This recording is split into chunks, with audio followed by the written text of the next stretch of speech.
안녕하세요. 어, 우리 지난주에 수업한 게 도시정비법, 그렇죠? 그 도시정비법하고 도시개발법 2장, 3장의 공부 방법, 접근 방법하고 지금 배우는 주택법이나 건축법은 달라야 된다는 거.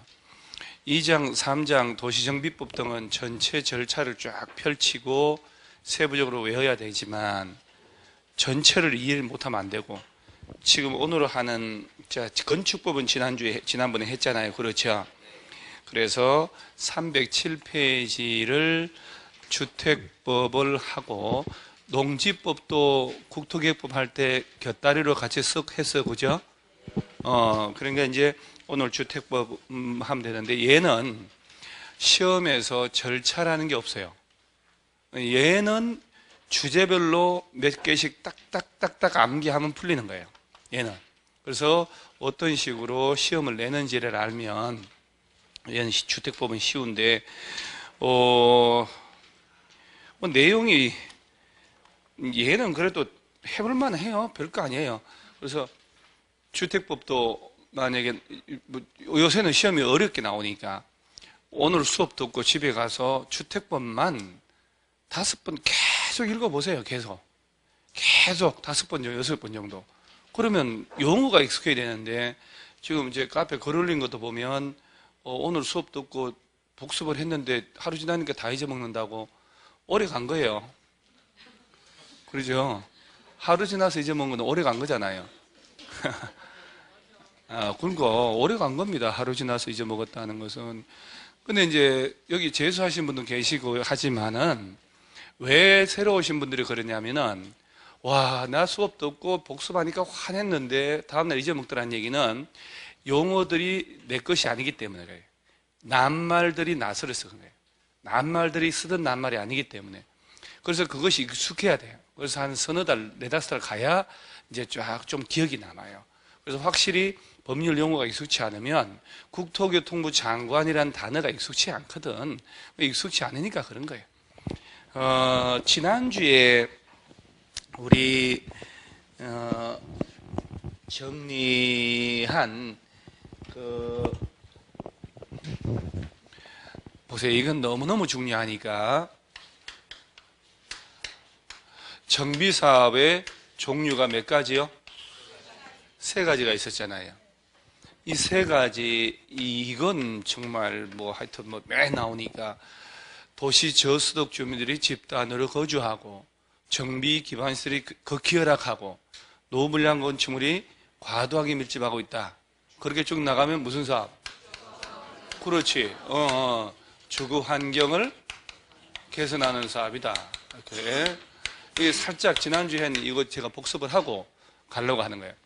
그 다음에 재개발 사업이 있잖아요. 재개발 사업이 있고 재건축 사업이 있다. 둘 중에 정비 기반 시설이 열악하고 노물량 건축을 밀집하고 있고 상업지역, 공업지역을 대상으로 상권을 활성화시키고 도시 기능을 회복한다. 그러면 무슨 사업? 그렇지, 그렇지. 그런 기본적인 걸 기억을 하고 분리를 탁탁탁 할 줄 알아야 돼요. 쉽다고 넘어가면 안 돼. 쉬운 게 다 나오니까. 어려운 거는 일부고. 그 다음에 시설이 그럭저럭 양호하고 노불량한 공동주택이 밀집한 지역에서 주거 환경을 개선한다. 그러면서 이 사업을 어떤 식으로 누가 하는지는 가장 기본적으로 정리해야 돼요. 그러죠? 그래서 이 주거 환경 개선 사업은 몇 가지 방식이 있다고요? 글쎄 이렇게. 일단 4가지가 있잖아요. 그렇죠? 4가지가 있더라. 그래서 극히 열악한 시설을 설치해 줄 테니까 스스로 보존정비 개량하세요. 그러죠? 스스로 보존정비 개량할 수 있고, 깔끔하게 전부나 일부를 수용하여. 그러니까 일부러 제가 깔끔하게 이런 말 넣는 이유가, 그래야 추임새 넣어서 잘 외워지니까 그래요. 그냥 밋밋하게 수용하여 이렇게 하는 것보다 깔끔하게 전부나 일부를 수용해서 주택과 부대 복리시설을 지어주거나, 환지 조성해서 공급할 수 있고, 관리 처분계획 만들어서 주택과 부대 복리시설 지어줄 수도 있고. 그러니까 주거환경개선사업은 머릿속에 몇 가지 방식? 네 가지. 이 중에 하나를 쓰거나 혼용할 수 있다는 거. 그러면서 스스로 계량, 수용, 환지, 관리 처분계획에 따라 주택 지어주거나. 그렇죠? 자, 그 다음에 재개발 사업은 관리 처분계획 만들어야 되잖아요. 재건축도 관리 처분계획 만든다. 그리고 재개발 사업은 관리 처분계획에 따라서 뭘 지어줄까요? 그렇지. 이거는 주택이라 그러면 안 되고요. 건축물 건설 공급하거나. 환지는요? 환지 돼요? 환지 공급하는 방식으로 할 수 있다. 이렇게. 그 다음에 재건축도 관리 처분계획을 만들지만 얘는 뭘 지어주냐? 주택. 그렇지. 주택. 이런 사소한 이런 것도 구분하셔야 된다. 환지는요? 환지 등은 안 된단 말이에요. 그 다음에 오피스텔은 주는 방식으로 할 수 있잖아요. 오피스텔 지어줄 때는 용도 지역 어디에서? 준주거 지역하고 상업 지역에서만 그것이 가능하다. 연면적 100분의 30% 이하만 지을 수 있고. 이렇게 정리 딱 하고. 그럼 안 해서 안 하는 거지. 아니 못 하는 거지. 뭘 하지도 않고 머릿속에 안 들어온다고 그런 거짓말하고 이렇게. 그죠? 그런 걸 트루 라이스라고 해요. 새빨간 거짓말.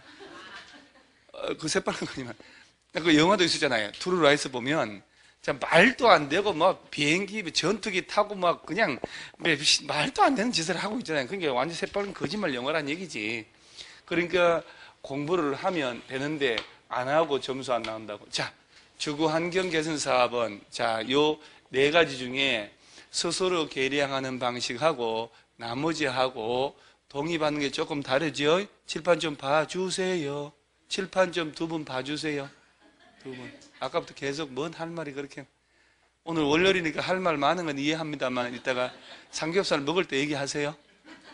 오늘 수업 끝나고 점심 드시고 가셔야죠. 삼겹살 구워서 기를 다 받아야 합격하는 그런 사소한 행사 다 참석해야 합격하는 거예요. 아마 쏙 빠지면 기가 쏙 빠진다니까. 그래서 시설을 설치 정비 계량하는 방식으로 할 때 시장 운수 등이 직접 하거나 LH공사 등을 정해서 시행케 할 때 소유자 과반 동의 얻으면 되고. 이건 시험이 잘 안 나와요. 걱정하지 마시고. 나머지 있잖아. 나머지 얘도 시장 운수 등이 직접 하거나 LH공사 등을 정해서 시행케 하는데 이때 토지 등의 소유자 동의 얼마 얻어서 3분의 세입자는 과반 동의 얻어가지고 동그라미 친 게 3개였을 거야 아마. 3분의 과반수 2분의 1. 2분의 1이 뭐냐면 세입자 세대수가 소유자 2분의 1 이하면 세입자 동의 안 받는다는 겁니다. 그래서 토지 등의 소유자들 찾지 마세요. 뭐들을 찾아요? 여기 있잖아요. 여기는 왜 찾아요? 제 얘기가 다를까 봐? 책하고 내가 말이 다를까 봐? 그거 확인하시는 거예요? 그럼 만약에 다르게 얘기하면 내가 뭐라 할 것 같아요? 책이 잘못됐다 그러지? 당연히. 그래서 내가 제가 잘못했네요 할 사람인 것 같아요 제가? 책이 잘못됐다 하지.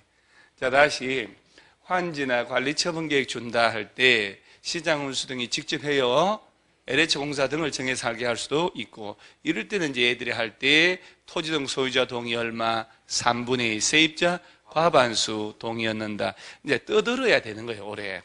저라고 이거 안 헷갈리간요? 헷갈리지. 그런데 동그라미 3개 쳤고 3분의 2 과반수 2분의 1 자꾸 이렇게 익숙하게 떠드니까 안 잊어먹는 거예요. 세입자 세대수가 소유자 2분의 1 이하면 세입자 동의 안 받는다. 그 다음에 재개발 사업은 조합을 설립해서 사업 시행할 수 있고. 그러죠? 조합 설립 안 하고 소유자들이 직접 할 수도 있다. 이때 20인 미만일 때. 그죠? 자, 그 다음에 재건축도 조합 설립해야 돼요. 자, 그런데 얘네들이 단독으로 하기는 좀 약하니까 시장운수, LH공사 공적 주체랑 같이 할 수도 있다. 이때 조합원들의 동의 얼마 얻으면? 과반 동의 얻으면 돼요. 동의 참 무지하게 나옵니다. 그 다음에 얘네들이 또 시장운수가 아니어도 건설업자나 등록사업자랑 같이 할 수도 있다. 그런데 재개발은 신탁업자나 한국토지감정원 등과도 같이 할 수 있지만 재건축은 요 얘기가 나오면 안 되는 거예요. 요건 좀 나중에 좀 구분하면 되고, 프린트를 해서 다 줬는데 불구하고 표정이 그런 거 보니 또 복습하고 질이 밟고 그 다음에 일주일 넘어가지 않았다는 거. 냅둬버렸다는 얘기지. 저걸 밟아가지고 막 10번이고 해가지고 머릿속에 외우고 가야 되는데 그게 10달만 하면 떨어질 리가 없거든요. 오늘 공부를 내일로 미루기 때문에 그런 거예요. 오늘 공부를 내일로 미루기 때문에. 자, 그러면서 요 세계 사업 있잖아요. 세계 사업에 봐요. 여기 지금 조합 나오잖아요. 그렇죠? 여기는 조합 나오면 안 돼요. 일단 쉬운 것부터 정리를 해야 되니까 나중에 어차피 자꾸 반복하면 되니까. 그 다음에 재개발은 조합 설립 안 하고도 할 수 있다. 자, 그럴 때 소유자가 직접 할 때 구역 지정 후 몇 년 내 사업 시행인가 신청 안 하면 정비구역 풀어버린다고. 정비구역 풀어버리는 거. 몇 년? 2년, 3년? 5년? 자, 칠판 봐봐. 자, 5년도 있었어요? 없었어요? 자, 봐요. 추진위원회 만들고, 그러죠? 자, 조합개발 조건지 만들 때는 추진위원회 만들 때 5명 이상이 과반 동의 얻어서 시장문서 승인받으라고, 그리고 조합 설립 인가 받잖아요. 자, 몇 년 내 추진위원회 승인 신청 안 하면 풀어버려. 자, 추진위원회 승인 떨어지고 2년. 추진위원회 안 만들고 조합 설립 인가 신청할 때는 3년. 조합 만들고 시행 인가 3년이잖아요. 그죠? 그 다음에 소유자가 직접 할 때는 이 절차가 없으니까 5년 준다고 얘기했죠, 내가. 구역 지정 후 5년 내 시행 인가 신청 안 하면 정비구역 해제하여야 한다. 소유자가 직접 할 때는. 그래서 5년 했다가도 5년이 하니까 놀래가지고 아니에요. 소신껏 밀어붙여야 되는데. 그래서 이 정비법을 이 부분은 제대로 딱 정리를 해 놓으셔야 돼요. 동의, 재개발 조합 만들 때 동의 이런 건 묻지도 않아요, 오늘. 그랬다 이제 괜히 정신 밥맛 없으실 텐데. 자, 요거는 딱 기억을 하셔야 돼요, 진짜요. 여기서부터 모든 문제가 돌아다니는 거예요, 여기서 우르르 하니. 자, 오늘은 주택법 들어갑니다. 자, 307페이지. 자, 요건 몸 푼 거예요. 크리스마스 이브 맞이해서 몸 좀 풀었다 하는 거. 지금 법 제목이 무슨 법이요? 자, 우리가 이제 하나 또 대화를 해야 되는데, 우리 건축물이라고 하는 게 있었잖아요. 대장을 만들고 등기를 하고 등기부 만들 때 건축물이 기본이에요. 주택이 아니고. 건축물 용도 몇 가지 있었을까요? 29가지죠. 건축물이 29가지. 그렇게 많은 걸 갖다가 29가지인데, 그 중에 주택은 종류 몇 가지 있었을까요? 한번 뭐 아는 대로 한번, 예? 한번 언급한 적이 있네. 그러죠? 단독주택하고 공동주택이지 뭐. 주택은 건축법에는 그 다음에 1정건생, 2정건생, 그 다음에 양행장 시설까지 29가지. 단독주택은 종류 몇 개? 단독주택, 그 다음. 허허. 이제 이러시면 아니 되옵니다. 그 다음 공동주택은 아파트, 그 다음 연립, 5대, 그 다음 이거 좀 쉬운가 봐요. 아연 다기. 단다 다 공부단 낫네요. 좀 낫네. 그래서 단독은 몇 개? 4개. 공동은 4개. 여러분들이요, 강의를 하다 보면 실체가 막 보여요. 어떤 때 실망 이런 거 있잖아요. 그렇게 얘기를 해서 기본적인 했는데 가끔 대답하는 거 보면 있잖아요. 아니 이럴 수가? 아니 이런 걸 헷갈리나? 하는 거 있어요. 근데 돌아보면 그럴 수도 있다. 또 책이 6권 아니요. 그리고 여러분 교과서 받아봤죠? 그 묵직함이란, 그죠? 그 6권의 묵직함, 이 어려움을 또 해냅니다, 여러분들은. 그래서 나중에 다 줄여줘야지. 또 이때 다중주택 요건 3가지 있는 거 연습 안 해보셨죠? 또 학생, 직장인 등 여러 사람이 장기간 거주하고, 그 다음 독립된 거시기 그 주거 형태 갖추면 안 되고, 욕실은 안 되고, 취사는 안 되고. 그 다음에 연면적은 얼마야? 330 층수는 3층 333. 다가구주택은 3계층 이하이고 660 이하이고, 그죠? 19세대 이하로 줘야 되고, 5계층 이상이고, 4계층 660 초과 이하. 그러죠? 좀 이렇게 나와줘야지. 그러니까 저 법을 봐봐요. 주택법이라고 되어 있잖아요. 그러죠? 이 법에서는 기본을 주택을 위주로 적용하는 법이다. 그러니까 여기서요, 건축물의 용도가 29가지인데 그 중에 주택을 집단으로 지어서 공급할 때는 이 법 적용해요. 그럼 제 얘기 한번 잘 들어봐요. 내가 신정동에 땅을 100평을 구입해서 2층짜리 단독주택을 짓고 싶다. 주택법 적용할까? 건축법 적용할까? 건축법 적용해요. 그 다음에 이 6층짜리 빌딩 짓고 싶다. 건축법 적용을 받아요.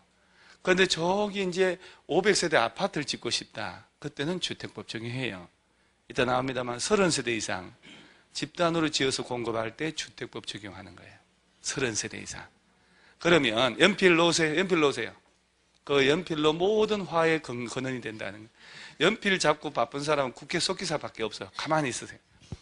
그러면 동네 빌라 장사들은 왜 29세대 이하만 짓고 팔고 할까? 건축허가 받는 게 훨씬 수월하거든요. 주택법 적용을 하기 시작하면 주택 통장 들어가고 막 골치 아픈 게 한두 가지가 아니에요. 그래서 동네 빌라들 보면 전봇대에다가 막 빌라 광고 하잖아요. 아방궁 빌라만 자녀세대 해가지고 다 이유가 있는 거예요. 건축허가 받냐, 주택법상 사업계획 승인 받냐에 따라 달라지기 때문에. 그래서 30세대 이상을 집단으로 지을 때는 주택법 적용한다.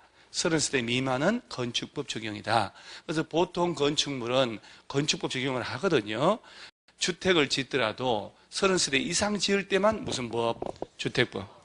그리고 이제 그 용어를 묻는 문제가 나오는 데가 정해져 있어요. 국토계획법, 도시정비법, 그 다음에 주택법. 여기서 용어가 물어봐요. 용어정의 있잖아요. 나머지 용어정의 안 나와요. 그러니까 일단 307페이지에 주택의 개념부터 나오잖아요. 이때 연필 딱 잡고 한번 볼게요. 주택이란 세대 구성원이 장기간 독립된 주거 생활을 할 수 있는 구조로 된 건축물의 전부 또는 일부 및 부속 토지를 말하며 단독, 공동으로 구분한다 해놓고요. 주택의 종류를 보면은 단독주택이 있고 공동주택이 있지요. 이게 요걸 좀 아쉬운데 단독주택이라고만 해놓고 종류가 없잖아요. 그 다음에 한 장 넘으면 공동주택은 종류가 있네요. 건축법상 공동주택하고 종류가 같아야 달라요. 밑에 그 박스 봐봐요. 다르잖아요. 기숙사 없잖아. 그러니까 이제 여기서 이제 우리가 객관식 문제 풀 때 시험 책형 A형이냐 B형에 따라서 그 40문제 베이를 할 때 주택법이 먼저 올해는 이제 주택법이 먼저 나오고 건축법 뒤에 나왔거든. 이게 문제 풀다가 단독 공동을 물어보는데 종류를 띠리띠리 이게 주택법인지 건축법인지 막 풀어버려. 큰일 납니다. 주택법에는요 일반에게 지금 듣고 있죠 여러분? 듣고 있는 것 같아도 안 듣고 있는 사람들이 많아. 주택법에서는 일반에게 공급할 수 없는 것은 법적으로 취급 안 합니다. 자, 공관이죠 공관. 일반에 분양하나? 장관 돼야 들어갈 수 있어요. 총리가 돼야, 도지사가 돼야. 그러죠? 야하고 기숙사 있죠 이거? 일반에게 분양하는 거 아니잖아요. 야를 뺀 게 건축법이 아니고 주택법이라. 그래서 주택법은 단독특혜 3개요 3개.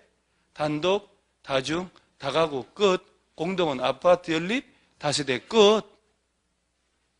아시겠어요?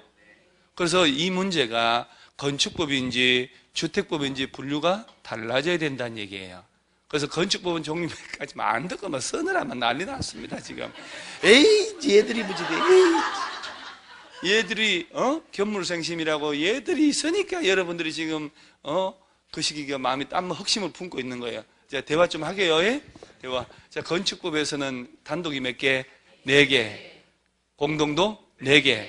근데 주택법에서는 일반에게 건설해서 공급할 수 있는 게 아니면 법을 적용 안 하니까 공관, 기숙사 뺀다. 그래서 주택법은 단독이 3개, 공동이 3개. 그래야지 이게 공부지 한다고 공부 아니에요. 어떻게 숱하게 이렇게 했는데 그 다음에 그 개념은 아파트 연립 다세대 개념 있지요. 건축부 빌려 쓰기 때문에 똑같아요. 그래서 그것만 알아놓으셔요. 자, 그 다음에 그 308페이지 맨 위에 3개밖에 없잖아요. 그 박스 밑에 여러분 기숙사는 아님이라고 쓰고 싶은 거죠 지금. 하지 마요. 괜찮아요. 그래 이거 이번 주만 하고 버릴 텐데 뭐 교과서 두툼한 교과서 막 이따만한 교과서 돼지고기 3근은 돼 보이더라고.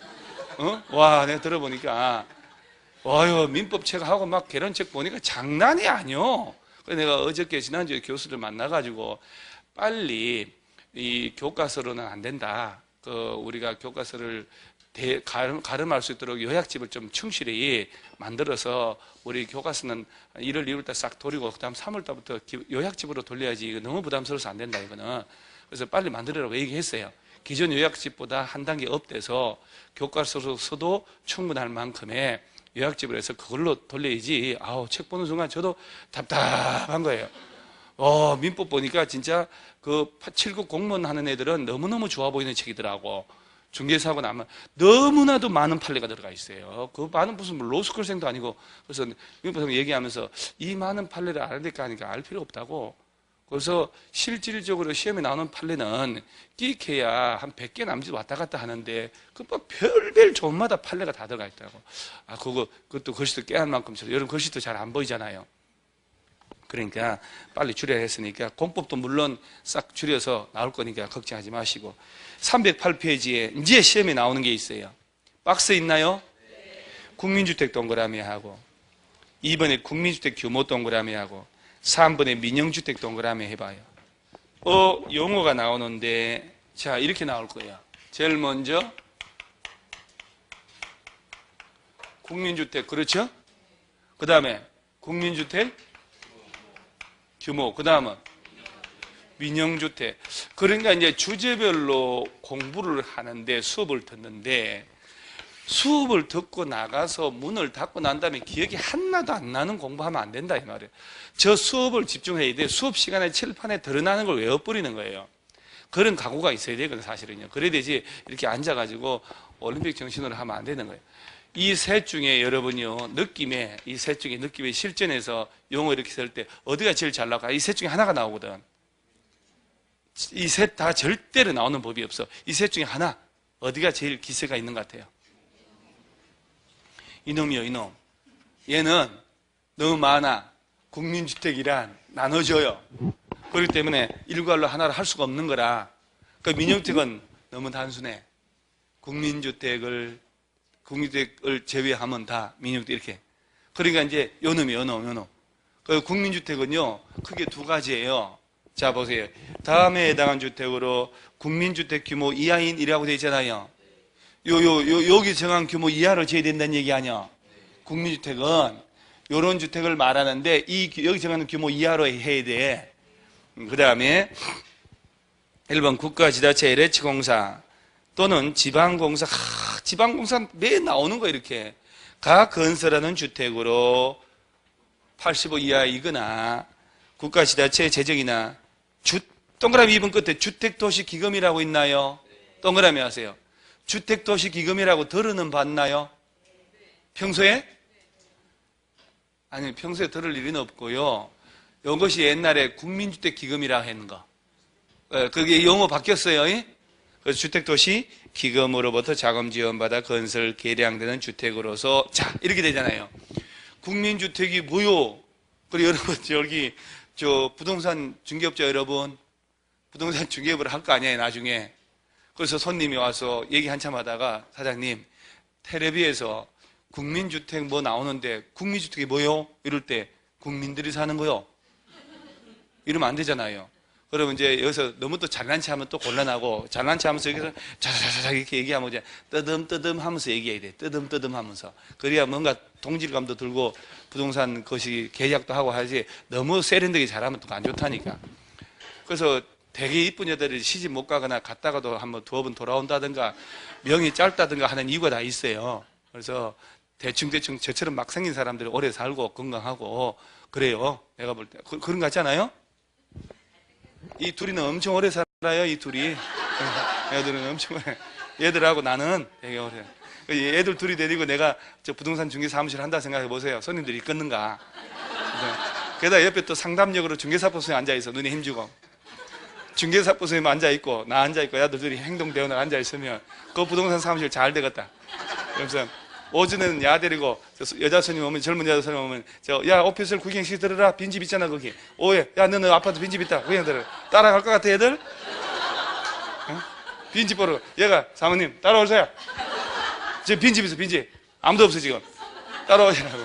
그래서 야들이 가면 따라가겠냐고. 근데 중개사품 앉아가지고 그거 따라가지 그거 따라가지. 이렇게 분위기 다 깨버립니다 이제. 그래서 2달 때 가게 망했다 소리 들었습니다. 자, 네, 우리는 아주 오래 살 것이다. 중개사법 선생님 여러분 저 대답 틀리고 요새 좀 분위기가 어떤지 몰라도 원래 이 인상 힘 팍 주고 하잖아요. 아, 자기 말로 칼 2개 들고 다닌대요. 카리스마. 썰렁한 얘기를 칼이스마. 자, 국민주택이라고 손님이 와서 물어보면 이렇게 얘기하면 돼요. 국가나 자치단체나 LH공사, 지방공사가 나오잖아요 지금. 지방공사가 뭐 하는지 몇 번 얘기했죠. 지자체 산하 공기업이라고. 국가, 지자체, 자치단체, LH공사, 지방공사인 공적 주체, 국가기관, 야들이 짓는 85 이하인 주택도 국민주택이고, 국가나 지자체의 재정 돈을 지원받거나, 아까 주택도시 기금이라는 게 있잖아요. 여기서 돈의 지원을 받은 거야. 받아가지고 짓는 주택으로 요 규모 이하일 때 뭐라고? 국민주택. 그러니까 이렇게 길게 나눠지거든요, 이렇게. 그러니까 국민주택 종류가 보세요. 국가가 짓는 85 이하, 자치단체가 짓는 85 이하, LH공사가 짓는 85 이하, 주택도시 기금으로 짓는 85 이하도 하니까 워낙 다양할 수밖에 없지. 그러니까 국민주택이란 단어는 시험에 잘 안 내는 거예요. 애들 너무 길어져 버리잖아요. 그럼 이제 2번째가 국민주택 규모 이놈을 물어본다면 정답 내 나오는데.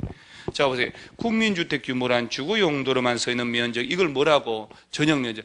우리 법의 주택법에서는 항상 전용 면적을 기준으로 하지 일반 공급 면적 있잖아요. 그런 건 고려 대상이 아니에요. 왜냐하면 사업 주체에 따라 달라질 수 있기 때문에. 그래서 주거 전용 면적을 기준으로 해서 1호 1세대당 얼마 이하를 85 이하인 주택을 말한다. 자, 지금 국민주택 규모는 얼마 이하? 85제곱미터. 이게 25.7평이에요. 그러면 이 국민주택의 크기가 85 이하로만 지어야 되는데, 국민주택 지을 때 25.7평이라고 하는 게 전용 면적이라는 얘기 아니에요, 지금. 그러니까 우리가 아는 면적이 33평, 34평짜리가 바로 여기에 해당하는 거예요. 그래서 그 34평 아파트 분양 광고를 보면 84.5, 84.8 이렇게 나옵니다. 왜냐하면 85를 넘지 않아야 되기 때문에. 그래서 84.8 뭐 이렇게 컴퓨터로 다 설계를 하니까. 그러면 여러분요, 국민주택 규모가 85 이하로 지어야 된다며요. 그러면 국민주택은 단독주택으로도 지을 수 있을까요? 아파트 공동주택 말고? 자, 거기 지금 파고 들어가야 되는데, 국민주택 규모란 85 이하인데 뭐라고 하냐면 1호 1세대란 말 나왔잖아요. 그죠? 1호 세대당이라는 얘기는 단독으로 지을 때는 호라고 하고 공동주택은 세대라는 표현을 쓰는 거예요. 여기서는 또 다른 법은 또 그런 구분 안 합니다. 또 여기서만 이렇게 구분하는 거예요. 그래서 국민주택으로 지을 때는 단독 공동 관계 없어요. 전용 면적으로 얼마 이하? 85 이하인데 이게 일반적인데 저 시골 가면 또 100제곱미터까지 봐줍니다. 그래서 가로속에 수도권을 제외한 도시지역이 아닌 읍면지역은 호당 세대당 얼마 이하? 100제곱. 그러니까 이제 수도권에 속하는 읍면지역이라고 되어 있죠? 아니거든요. 수도권에 속하는 게 아니잖아요. 수도권에 무슨 읍면이 있겠어요. 여러분들은 객관식이란 걸 자나깨나 객관식을 신경 써야 되는데 그냥 민방위 정신으로 하는 것 같아요. 가서 참석하고 와가지고 불이여 그러면 신용 좀 하고 그러면 안 된다니까요. 이 부분에 시험을 이럴 때 그럼 보세요. 이걸 틀리게 정답 처리 여러 번 했단 말이지 85를 65로 바꿔서 낼까? 아니에요. 그죠? 85를 그대로 내줘요. 그 다음 뭘 틀리게 할까? 가로 속에 있는 거 있죠? 수도권을 제외한이라는 걸 수도권에 속하는 이런 식으로 도시지역이요? 아니요? 아니 넣으면 도시지역의 읍면으로 이렇게 장난치는 거예요. 아니 여러분요, 여러분들은 그 유치하게 말이지. 근데 유치한 얘기를 해줄까요?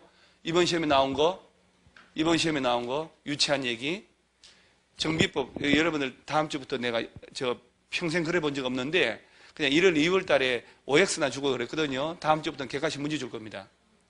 예를 들어서 이거예요. 오늘 주택법을 수업 들었지요.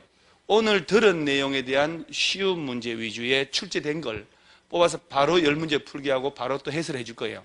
그러면 집중도가 그만큼 높아져요. 이따가 10문제 할 텐데 하면서.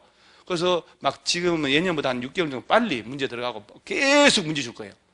1년 내내 이렇게 주면 진짜 애증하는 제주 특산물도 공법 65점 이상 나오게끔 이렇게 그렇게 진짜 그렇게 한번 해보려고 그러고 특히 몇 가지 또 생각을 좀 하고 있거든요. 그러면 이번 시험에 나온 것 중에 정비법 문제, 내가 진짜 이거 정비 기본계획이라는 거 제일 먼저 나왔잖아요. 정비계획, 정비구역 10년 단위로 누가 짜냐? 특별시 등 시장이거든. 얘가 수립하고 몇 년마다 타당성 검토? 5년마다. 야가 짰으니까 야들이 검토하겠지. 그러니까 시험을 냈어 이번에. 국토교통부 장관이 5년마다 타당성 검토해야 된대요. 이게 답이었어요. 말도 안 되는 어이없는 거 아니에요? 정비기본계획 짜는 놈들이 10년 단위로 짜서 5년마다 손을 봐야 되잖아요. 근데 쫙 해놓고 이번에 3번에 국토교통부 장관이 5년마다 타당성 검토하라 해놓으니까 사람들은 5년마다는 맞거든. 헐, 5년마다 오케이. 어느 놈이 하는지를 못 봐버린 거예요. 그런 식으로 답 처리해버린다니까요. 그래서 쉬운 걸 낸다. 쉬운 걸 어려워 보이도록 하는 거예요. 쉬운 거를. 쉬운 걸 잘해야 돼요. 이것도 마찬가지예요. 국민주택 규모라는 것은 전용 면적이 얼마 이하? 85 이하인데 수도권이 아니고 도시지역도 아닌 저 시골의 읍면 지역에서는 얼마까지 봐준다고? 100 이하까지 봐준다고. 그런 걸 볼 줄 알아야 되는 거. 줄이. 그래서 자를 대고 줄을 치면 안 되는 거예요. 시험에서는.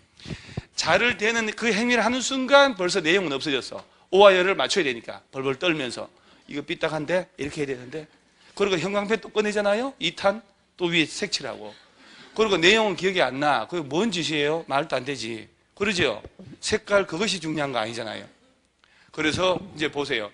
국민주택 하면 호당 규모라 하면 호당 세대당 얼마 이하? 85 이하로 지어야 된다. 수도권도 아니고 도시지역도 아닌 곳에 있는 읍면에서는 얼마까지 봐주고 100. 그럼 이렇게 해서 기억이 남아야 되고 그리고 문제 보잖아요. 지금 에이 장난쳤네. 보인다니까 그게. 항상 객관식 문제 푸는 관점으로 공부를 해야 돼요. 많이 아는 거 필요 없어요. 시험 보고 그날 술 한잔 먹으면 다 날라가. 된 놈 안 된 놈 똑같아요 레벨이. 근데 자격증 있냐 없냐 차이밖에 없는 거예요. 그러니까 시험 딱 보면 그걸로 끝이야. 그러니까 일단 통과가 급선무예요. 그러죠?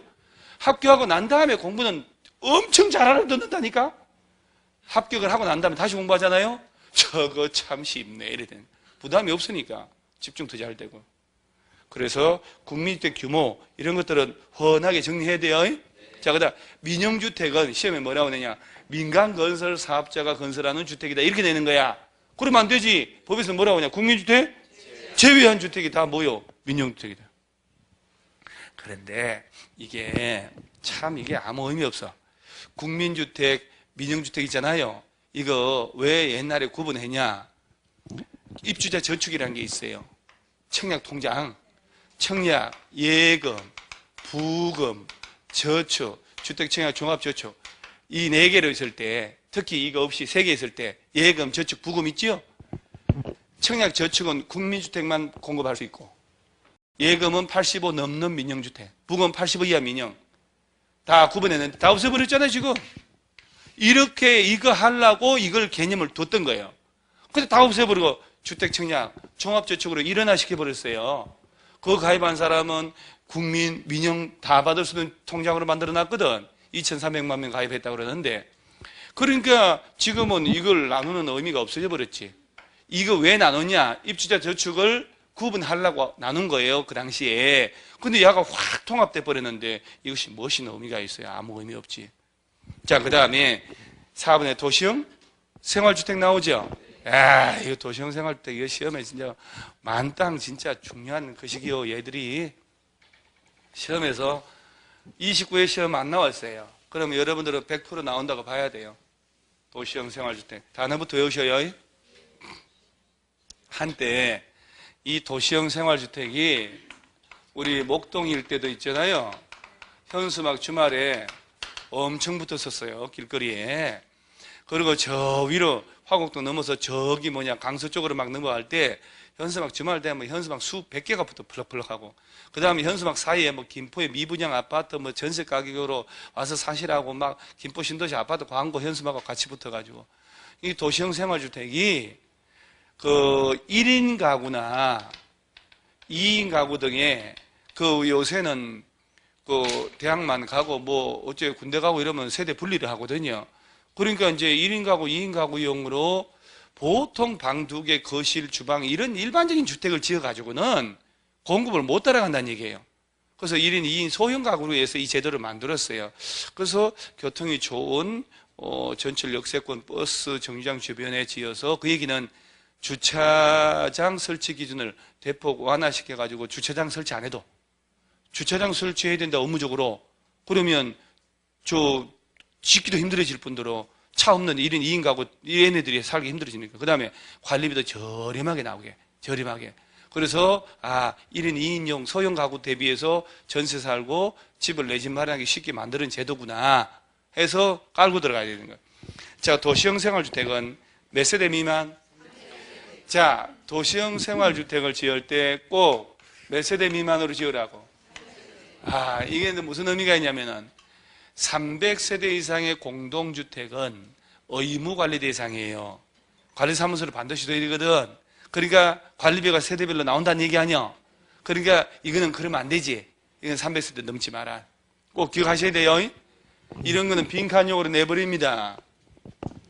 300세대 미만의 국민주택 규모에 해당한 주택이라는 얘기는 최대 얼마 이하로만 지어라? 85. 도시지역에 건설한 다음 주택 말한다. 자, 원룸형 주택 동그라미, 단지형 연립, 단지형 다세대 주택 동그라미, 종류 몇 가지? 그러니까 도시형 생활주택이라 하는 것은 원룸 형태로 지을 수도 있고, 그죠?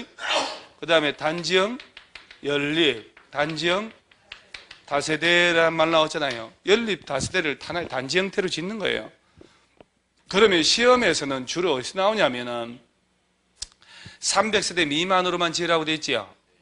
도시지역에서만 짓나요? 아니요?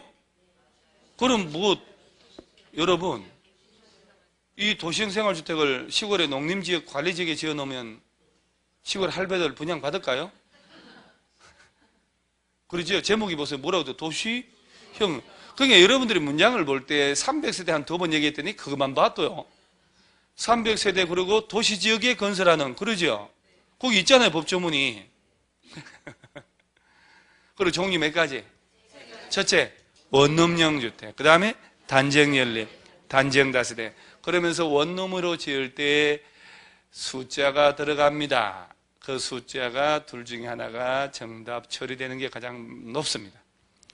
원룸으로 지을 때 기억, 세대별로 전용 면적 얼마 이하로 지어라? 50제곱미터 이하로 지어야 돼요. 원룸으로 지을 때는. 세대별로 독립된 주거 가능하도록 욕실, 부엌은 설치해줘야 되죠? 욕실도 없고, 부엌도 없으면 화장실을 어떻게 해? 배 아프면? 컵라면 끓여 먹어야지. 근데 여기서 욕실, 부엌 설치하라고 해놓으니까 학생들 있잖아요. 어딜 또 갖다 붙이냐면은 건축법에서 아까 다중주택 있었잖아요. 거길 또 야하고 같이 붙어서 설명하더라고. 그거 아니야. 하도 많아서 그래요, 여기저기가. 그래서 도시형 생활주택을 원룸형으로 지을 때는 욕실, 부엌 설치해야 안 해요? 해야 돼요.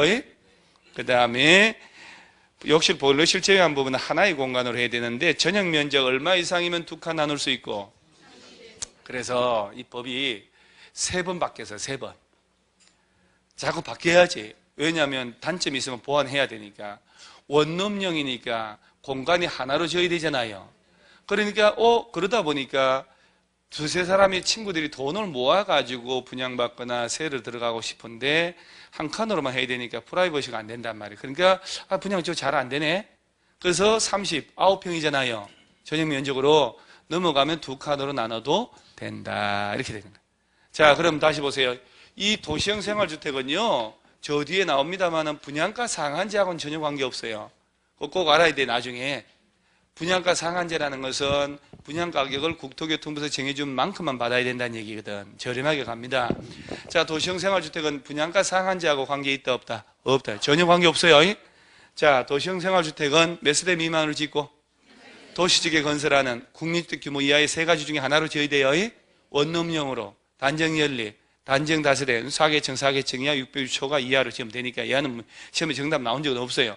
자, 원룸으로 지을 때 전용 면적 얼마 이하로만 해야 된다? 50. 그 다음에 전용 면적 얼마 이상이면 두 개 공간을 할 수 있고 30. 그러죠? 여러분들 그게 50, 30 이게 아무것도 아닌 것 같잖아요, 지금. 아니에요. 2, 3주 지나잖아요? 기억 안 나는 건 둘째치고 이상하게 기억나요.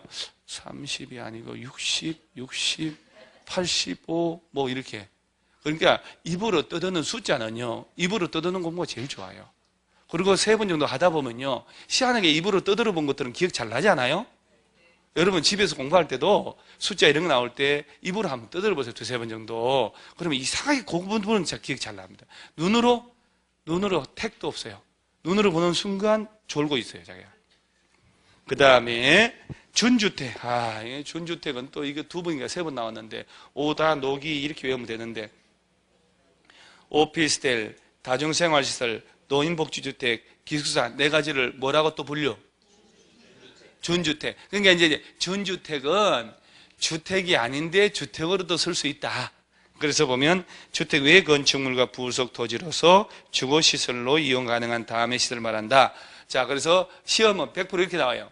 준주택에 해당하지 않는 것. 왜? 4개니까. 그러죠? 지역아동센터 이런 식으로. 자, 오피스텔이에요. 자, 그럼 여기서 건축법에서는 얘들을 건축법에서는 오피스텔 뭐라고 분류할까요? 업무시설이에요. 여기서는 주거로도 이용하니까 준주택. 그러잖아요. 노유자시설. 다중생활시설 500 미만이면 2종, 500 이상이면 숙박이거든. 여기서는 준주택. 기숙사, 공동주택이지만 여기는 준주택. 준주택 종류 몇 가지? 4가지. 이런 거 수업 시간에 외우는 게 제일 좋아요. 집에 가져갈 것도, 이런 거 집에 가져가잖아요. 소금 뿌려야 돼요. 초상집 갔다 오면 저 옛날 어머니들 소금 뿌리고 이렇게 집에 이렇게 하잖아요. 이상한 잡귀신 못 돌아오게 하려고. 이거 집에 가져가잖아요. 집 분위기 이상해져요. 수업 시간에 다 외우는 거예요. 그 다음에 오른쪽에 부대 복리시설이라고 있잖아요. 얘 이제 저 시험에 준원 문제로 나오는 거예요. 그러니까 여러분 아파트 입주자들의 복리시설, 부대시설 구별 못할까? 그래서 이제 부대시설, 주택에 딸린 다음에 시설 설비해놓고 주차장, 관리사무소, 담장, 단지 안의 도로, 설비 이런 것들 있죠. 얘들은 무슨 시설로? 그럼 복리시설은 입주자들의 생활 복리를 위한 다음 공동 놀이터, 건생, 유치원, 운동시설, 경로당 이런 것들은 복리. 이거 뭐 주는 거 아니에요? 그래서 도저히 난 진짜 이런 것조차 외우기 힘들면 이용하는 사람들이 와글와글해. 그러면 다 복리시설이에요. 놀이터 애들 와글와글 하잖아요. 건생 사는 사람, 산파는 사람, 이게 단지 안에 빵집, 세탁소 뭐 이런 것들 얘기하는 거예요. 근데 유치원 애기들이 있고, 운동하는 사람들 있고, 경상 어르신들 있잖아요. 근데 저 위에 보면 주차장에 뭔 사람이 있어. 관리사무소나 동그라미에요, 관리사무소나. 그 다음 경비실도 여기 들어가야 돼. 그래서 관리사무소 경비실만 주의하셔요. 사람들 앉아 있어도 부대시설이다. 그 다음 나머지 뭐 담장에 뭔 사람 있고 완전 도로가 뭔 설비가 뭔 사람 관계 있어요. 그러다가 아까보다 훨 낫잖아요. 그 다음에 나머지 가만히 냅두시고 저 밑에 리모델링 나오나요? 이거 아파트 우리 재건축을 지난주에 살짝 배웠잖아요. 아파트 재건축 추진위원회가 조합을 만들려고 하면 각 동별 동의 얼마? 과반수 전체 구분 소유자는 4분의 3? 전체 토지 면적은 2분의 1? 와, 다 복잡하구만. 그 정비법의 과반수 4분의 3, 2분의 1이 어디 있었을까? 그런 거? 아파트 4개 동을 그렸다 생각하세요. 그래서 아파트 4개 동을 그리고 동별 90개 있었는데 60개에서 동별 46개 과반수 전체 구분 소유자의 4분의 3 전체 토지 면적 4분의 3 4분의 3 그 시기 2분의 1 재개발 1, 2, 3, 4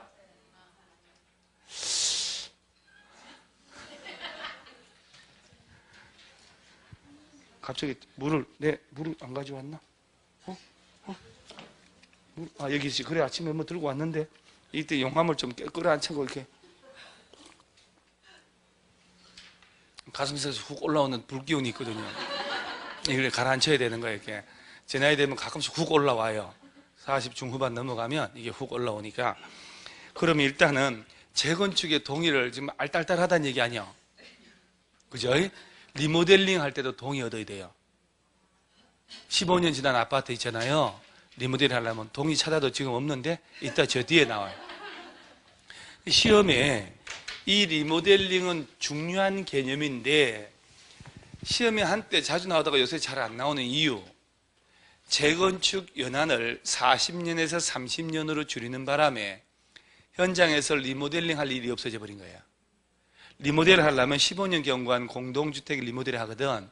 15년 채워야 되는데 15년 딱 지난다고 리모델링 추진하는 아파트 있을까? 15년이면 금방이요. 그래서 한 4, 5년 지나서 추진하거든. 왜? 재건축이 40년이니까. 40년도 딱 되고 하는 게 아니에요. 4, 5년 지나야 되거든. 그러니까 한 20년 지나면 리모델에서 한 18년 정도 살다가 나중에 재건축하자 이런 개념으로 리모델링이 활성화 됐었거든요. 근데 재건축 연한을 30년을 줄여놨는데 누가 4, 5년 만에 리모델 해요. 몇 년 지나면 재건축하지. 그래서 이 현장에서는 얘가 인기가 뚝 떨어져 버린 거예요. 그래서 리모델링 공사라는 말이 없어져 버렸어요, 지금. 근데 이제 시험용어는 좀 중요한데 봐봐요. 리모델링은 건축물의 노후와 억제 기능 향상 등을 위한 다음에 해당하는 행위 해놓고 한 장 넘어 봐봐요. 자, 제가 하라는 대로 공부하셔야 돼. 대수선 동그라미 딱 하고, 그 다음에 동그라미 2번에, 2번에 네 번째 줄 끝에 증축 동그라미 하고. 그러니까 리모델링은 뭐 하고 뭐 하는 겨? 그래, 그렇게 공부해야 돼요. 한 줄 그냥 들어가서 바로 하지 말고. 리모델링이 뭐냐고 했더니, 리모델은 새로 짓는 게 아니잖아요. 뭐 하고 뭐요? 대수선, 이제 단순히 전용 면적에 증가가 없이 수리만 하고 사는 방법도 있지만 뭘 할 수도 있다는 거죠. 그리고 이게 시험에 나온다니까, 이게. 그러면 2번, 사용검사일 동그라미 또는 사용승인일 동그라미 부터 몇 년? 15년 동그라미. 가로 건너뛰기. 이 경과된 공동주택 각 세대 전용 면적의 몇 프로? 30%. 85 이하 40% 나중에 하고 범위에서 뭐 하는 것? 증축. 그럼 여러분 봐봐요. 리모델링 한다. 증축을 위한 리모델을 하려면 몇 년 지나야 된대요? 15년 경과된 공동주택만 할 수 있죠. 공동주택만 해요? 아니죠. 그 법점은 좀 봐봐요. 공동주택을 각 세대 전용 면적이라고 되어 있잖아요. 여러분, 그런데 말입니다. 단독주택도 15년 기다렸다가 단독주택 소유자끼리 모여가지고 조합 만들어서 리모델링 해요? 단독주택을 지었더니 빨간 벽돌로 2층짜리 2년 만에 오는 손님마다 색깔이 재수 없대요, 재수. 2년 만에 새 단독주택 철거하고 새로 지을 수 있어 없어요? 왜 없어요? 내 거잖아, 내 거. 내가 단독 100평에 전원주택 땅을 내가 돈 벌어서 샀다고, 양평에. 한강 쫙 조망되는 데다가. 거기다가 2층짜리 빨간 벽돌 단독주택 지었다니까? 지어서 내가 건축허가 받아가지고. 손님마다 왜 색깔이 벌거스름하냐고, 흥분된다고, 돼지 새끼 흥분돼. 그러니까 오는 사람마다 재수 없어 보인다고. 그 2년 만에 두들 깨고 파란 벽돌집으로 다시 지을 수 있어 없어요? 가진 건 돈밖에 없잖아요, 내가. 건축비 3억 그까지 끄면 돈이요? 라고 하면서 다시 짓고, 그 다음에 빚 내서 지었다가 부도나서 경매로 날아가고. 단독주택은 내 마음대로 할 수 있어 없어요? 그러니까 2층짜리 단독주택 지었는데 스님들이 지나가면서 한마디씩 해요. 이건 진짜 단독주택 2층은 아니야. 1층만 있으면 자손들이 진짜 장관도 되고 고시 될 텐데 어찌 이렇게 지었냐고. 위에가 뾰족해서 영 길을 깎아먹네. 그 소리 듣자마자 집주인이 1층을 날려버렸어. 날려버리고 그냥 흉측하게 냅두고 벽돌 그대로 1층만 쓰고 있어. 이렇게 쓸 수 있어 없어요? 내 거잖아요. 다 철거하고 빈 땅만 넣을 수 있어 없어요? 있지. 그리고 돼지 키워요. 그리고 나한테 지목 변경, 목장용지, 축사 이런 걸로 막 바꿔버리지 뭐. 안 못하. 그러니까 리모델링 정축은 공동주택만 하는겨. 그래 됐잖아요. 그리고 몇 년 지나면. 그러니까 여러분 중개업자로서 좀 봐봐. 공부 진짜 헐렁헐렁 좀 하지 말고 헐렁헐렁. 여러분들은 그 헐렁헐렁은요, 집에서 애들 아빠하고 싸울 때는 좀 그렇게 하세요, 좀. 애들 아빠하고 싸울 때는 진짜 집요하게 파고 들어가죠. 알았다고 잘못했다고. 뭘 잘못했는데? 그리고 그러면서 집요하게 사람 진을 빼가지고 그냥 피 말려 죽여버리잖아요. 근데 공부할 때는 헐렁헐렁하게 공부하고 집에 가서 좀 헐렁헐렁하게 하세요. 그 옷에 뭐 루즈 묻었다, 긴 머리카락 묻어왔다 하더라도 뭐 인기 있네 이러고 넘어가면 돼. 그럼 되지. 이거 옷이 왜 루즈가 왜 묻어있어? 여자 그렇게 따질 필요 없다는 거예요. 그러잖아요. 아직 힘 좋네 하면서 이렇게 그시게 해야지. 10원 권장 해야지. 권장. 전복 먹고 갈 티요? 이렇게. 아니 어저께 주말에 저쪽 학원에서 저기서 무슨 출판사 어디서 전복을 선물로 보냈는데, 전복 집에서 해 먹을 줄 알아야지 당초에. 그래서 일단 아니 나 혼자 구워 먹으려고, 식구들 없을 때. 15년 경과된 공동주택이라고 돼 있지요. 그 15년은 언제부터 15년? 사업승인? 그 사업승인이란 말이 있어? 여러분들은 여러분들 진짜 법을 우습게 알아요. 법을 우습게 하네. 왜 법을 우습게 알다가 감옥 간 대통령들도 있어요? 많네. 그러죠? 전직 대통령 몇 명 같지? 전두환, 노태훈, MB 형님, 근혜 누님, 4사람이네? 많이 갔네. 지금 둘은 아직도 못 나왔잖아요. 법대로 하셔야 돼요. 지금 이렇게 됐다니까 뭐라고 해요? 사형? 아니 검사부터 나와야지요. 또는 사형? 승인일로부터. 그러니까 여러분들은 객관식용 공부를 하는데 지적인 호기심이 없어. 객관식에 대한 호기심이. 이게 왜 다르지라고 하고 들어가야 되는데 헐렁헐렁 15년만 덜덜덜 외우고 15년을 정답 처리할까? 아니, 15년은 외운다는 건 출제위원들이 다 합니다. 15년 뭘 바꾸냐? 이 앞에 이걸 바꿔버려요. 사용검사, 사용승인이라는 말 썼지요. 좀 레벨 좀 높네. 여러분 사용검사는 주택법, 사용승인은 건축법이요. 그 얘기는 이게 뭔 얘기냐? 이게 나중에 할게요. 걱정하지 마세요.